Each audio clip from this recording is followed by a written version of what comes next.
Hello. Today's training is going to be a brief overview of the new Student Data Privacy Law, HB 745, the resulting policy, and the alliance that has been formed in regards to helping you roll this out at your school. So let's get started. With HB 745, it was signed into effect in May of 2019 by the governor. It is known as the Montana Pupil Online Personal Information Protection Act, and we fondly refer to it as the MPOP-IPA. Now, I am not an attorney, and I'm not going to take the time to read you this law, but feel free to download it and review it for yourself. I would highly suggest you focus specifically on sections 3 and 4. If you read nothing else, specifically read those sections. Now, please understand that this law is still somewhat vague in certain areas, and we understand that, and we are working with the next legislative session in an effort to try and fill that out a little bit more so you have a little bit more pieces of information to answer those questions that have been coming from it. So in the meantime, the first thing we would suggest you do to come into compliance with this law in the way it currently stands is to, first of all, obviously, read the law. Then you're going to want to roll out Policy 3650 at your school. This is a required policy. It was created by the MTSBA based on the law. It is called the Pupil Online Personal Information Protection. And again, I'm not going to take the time to read that to you. You can start that process on your own. We understand that while you're in the process of adopting that into your policy manual, whether it be a first, second, or third reading, you're going to want to start working on some other components. So let's get you out to the Student Data Privacy Consortium. The website is sdpc.a4L.org. So Student Data Privacy Consortium.access for Learning is what the A4L stands for. And we are a member of this group. Now, when I say we, I mean the state of Montana, and there's a group of individuals in various organizations that have been trying to assist the state in a way to roll this out to all of the districts throughout the state. And those individuals we're not going to name here, but just know that the groups that are involved is the Montana Educational and Technologist Association, known as META, the Office of Public Instruction, or OPI, SAM, which is the Schoolwide Administrators of Montana, and the MTSBA, which is the Montana School Board Association. All of those groups came together in a fantastic way to collaborate and determine the best way to roll this out throughout the state. And please understand, we are also kind of learning as we go through this process, so please be patient with us. If you have a question, we probably have the same question. So with that being said, you go to the SDPC website, you click on Montana. There are 26 states throughout the nation that are participating in this alliance, and you visit the alliance. This Montana Student Privacy Alliance was created by the groups in an effort to help you roll it out, and how they started was they loaded up the Data Privacy Agreement. The Montana DPA version 2 with Exhibit is what you will be using 99% of the time in some way, shape, or form. Either you're just going to be signing the exhibit, or you're going to be an originating district filling out the entire thing.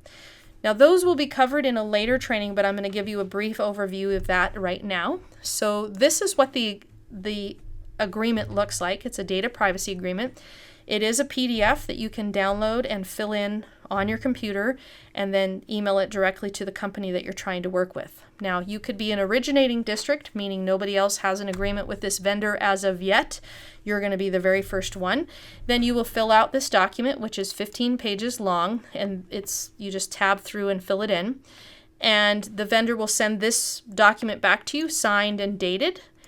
And then they will also fill in the Exhibit A. And the Exhibit A states that they understand, in this case, Gaggle understands as a company, that they are responsible for our students' data, and they are allowing any other school that wants to sign on to their product throughout the state, that they can add to this agreement, that they don't need to fill out the whole 15 pages again. Then, if you see that another school has already got a contract with Gaggle, then you are going to just simply fill out the exhibit part, which is the easiest way to do it. Is you're just going to fill this in, have someone sign it who's an appropriate position at your school. They will sign it, and you will load up the exhibit to the SDPC website. So let's take a look at what that looks like.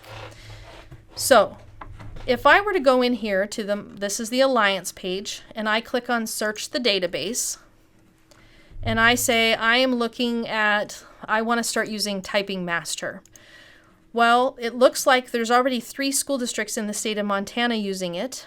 And in this case, I know Elder Grove was the first one. They actually are the originating district. If you were to click on this link, it would bring you up to this and show you that Elder Grove has the contract filled out by the organization. And it includes, there's the original signatures, it includes the Exhibit A. Now you'll notice the exhibit, the last page, is blank because Elder Grove is the originating district. So what you would do is you would sign into SDPC, which I'll show you how to create a login on the next visit, on the next training video, but you will log into this and you will load up an exhibit, very similar to what Bozeman did here. They loaded our Elder Grove's district's contract, and then they loaded an exhibit. So if I were to click on that, you'll see it's just 2 pages long. Brad loaded up the last page that the vendor had signed, and they've loaded up Brad's information on here so that he is authorized to get Bozeman High School and Bozeman Elementary to use this product. Now let's say you were in the website and you couldn't find any schools that had the contracts already signed in the state of Montana. Then you could click on Search the National Database, and in this case I'll just look up ABC Mouse, for example, and you'll see that there's quite a few school districts that have a contract with them, but they're not in the state of Montana.